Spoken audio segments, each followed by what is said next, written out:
Yang kaya tambah kaya, yang miskin tambah melongo. Dan sampai kapan kita diem? Kenapa semua panik beli emas? Anda sadar nggak sih, minggu-minggu ini tuh aneh banget. Di berita harga emas naik, media sosial orang share foto emas 3 gram diantam antrean dari jam 2 pagi. Terus semua orang ngomongin satu hal, kalau nggak beli sekarang nanti nyesel. Tapi tunggu, pernah nggak Anda mikir kalau semua orang sekarang lari ke emas, siapa yang masih belanja di warung makan, siapa yang beli keripik, sabun, cilok atau jilbab yang Anda jual? Dan yang lebih penting, kenapa sih orang kecil selalu panik saat ekonominya goyang? Sistem ini bukan rusak, tapi memang dirancang seperti itu. Banyak orang bilang ekonomi kita rusak, tapi sebenarnya bukan rusak, justru rapi banget malah. Yang kaya dapat akses informasi lebih dulu, yang besar dapat perlindungan, yang kecil dapat sisa, dapat kabar setelah semuanya naik. Emas naik, kita baru tahu ketika antriannya udah panjang. Saham naik, pas orang pada beli udah pada di posisi di atas gitu loh. Jadi ini semua sebetulnya bukan ketidaksengajaan, ini adalah sistem nggak adil tapi stabil buat mereka yang punya kuasa. Korban sebenarnya adalah rakyat kecil yang nggak punya pegangan. Saya baru baca satu komentar yang nggak bisa saya lupain. Kami yang miskin cuman bisa melongo. Dari kalimat itu jujur saya nyesek. Bukan sekedar curhatan itu ya, tapi itu adalah realitas. Saat inflasi naik, harga sembako ikut naik. Tapi UMKM ya tetap segitu aja. Bahkan seringkali malah turun jeblos nyungsep nggak karu-karuan. Dan yang bikin lebih tragis lagi adalah ketika kita disodori oleh permainan, seolah-olah kita suruh ikut permainan yang tidak kita pahami, ikutan borong, padahal uang yang dipakai uang pinjaman. Jadi saat ada yang naik entah apapun itu, orang ikut-ikutan FOMO. Uangnya loh uang panas ya, uang panas itu uang yang harusnya dipakai untuk keperluan yang lain, dan nggak ngerti, nggak ada knowledge yang tepat. Ini kayak main catur tapi bidak-bidaknya udah hilang dari awal.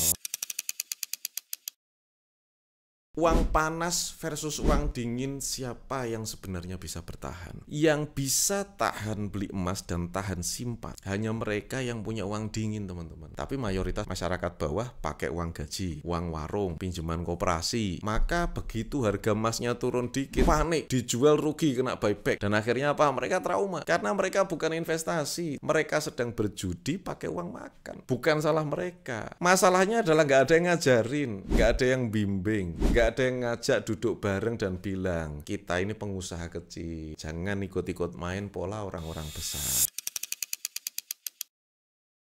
Terus apa dong jawabannya yang bisa kita lakukan? Anda tahu siapa yang nggak panik saat harga emas naik? Bukan orang kaya, tapi orang yang punya pelanggan setia, orang yang jualannya stabil, orang yang sudah punya repeat order dari pelanggan-pelanggannya, orang yang bangun hubungan, bukan sekedar jualan. Karena satu pelanggan yang belanja tiap minggu lebih aman daripada emas 3 gram nilainya fluktuatif. Anda boleh-boleh aja simpan emas, tapi ya kita mesti siap ya, ada naik turunnya, dan nggak bisa dalam jangka pendek terus Anda berharap nanti akan untung dalam waktu singkat. Nggak begitu, teman-teman. Kalau kita mau keuntungan yang pasti, keuntungan yang bagus, ya pelanggan yang belanja lagi, dan itu lebih terkendali daripada emas yang tidak bisa kita kendalikan. Jadi saya hanya mengajak fokusnya, yuk kembali lagi, tidak ikut FOMO, tetapi melihat realita yang kita hadapi.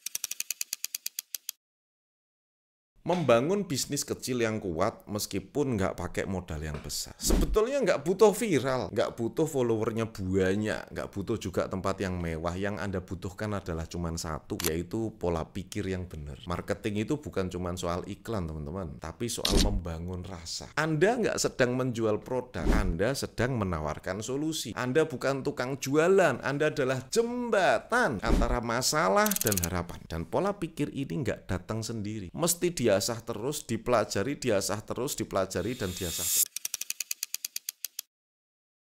Jadi seandainya Anda sudah lelah nih ikutan tren, sudah bosen bingung sendirian, Anda juga ingin nih ada suara kecil yang menyemangati Anda tiap hari. Saya punya grup, saya beri judul 30 hari bimbingan UMKM. Ini bukan webinar, bukan kelas ribet. Ini adalah voice note, isinya 3-6 menit, tapi setiap pagi selama 30 hari, yang dampaknya bisa bertahan seumur bisnis Anda. Ada 2 alasan kenapa Anda harus gabung sekarang. Karena sistem yang kita alami, tidak akan tiba-tiba berpihak kepada Anda. Jadi kita mesti mempersiapkan diri kita sendiri. Dengan bimbingan, Anda tahu apa yang harus Anda lakukan. Stoplah asal-asal tebak apa yang akan terjadi nanti. Yang kedua, karena orang kecil bisa tumbuh besar dengan arahan yang benar. Jangan terus jadi penonton. Yuk, kita jadi pemain mulai hari ini. Di deskripsi sudah ada linknya. Di komen juga sudah saya sematkan linknya. Ingat, emas memang bisa melindungi uang, tapi strategi ilmu pelanggan itulah yang melindungi bisnis Anda. Saya tunggu di voice note pertama dan semoga ini jadi momen yang paling penting dalam perjalanan hidup Anda. Dan semoga ini jadi momen paling penting dalam perjalanan bisnis Anda. Sampai jumpa di grup.